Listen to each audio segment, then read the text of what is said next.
We saw what are plastics. Plastics are long chain polymers, and there are different types of plastics, basically two types, thermoplastic and thermosetting plastics. Now the big question is, how are plastics made? So how are these plastics made? First, the liquid plastic is poured into molds, as you see here. Once cooled, the plastic solidifies into different shapes like these bottles. But not all plastics are created equal.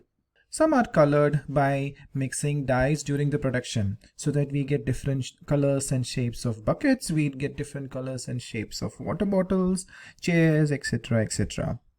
Some are fire resistant like melamine used in the kitchenware. We saw that just before. Some like Bakelite, which is a thermosetting plastic, are excellent insulators, making them perfect for electrical switches.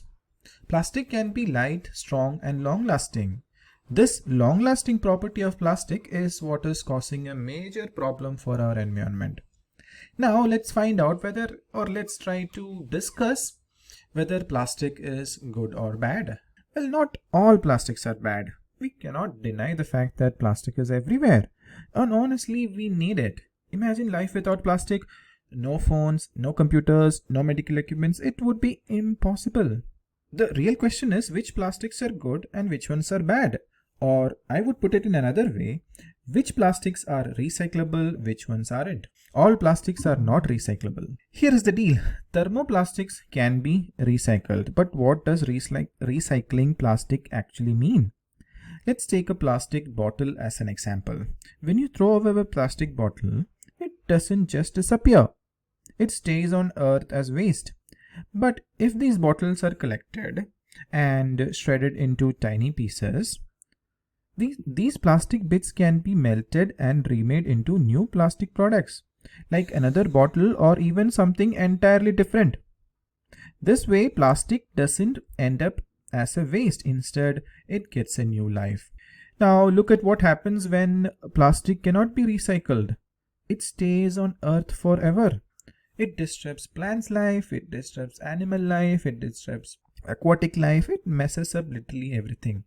I would say literally the environment. And which plastics are causing this problem? The ones that cannot be recycled, the thermoplastics. Yes, thermoplastics are major cause of pollution. But here is the tricky part, we cannot completely stop using them, right? Thermoplastics are everywhere in our daily lives. We just can't wake up one day and say, okay, no more plastic. Today onwards, we have to remove all the plastic in the world. Not possible. That's not a sustainable solution. We need to find a sustainable ways to control the solution. That's what we are going to explore next. So, what is the future of plastic? How can we manage plastic in a sustainable way? The answer is simple. 3 R's. What does 3 R's stand for? Reduce single-use plastic, reuse all plastics possible, and recycle thermoplastics to give them new life.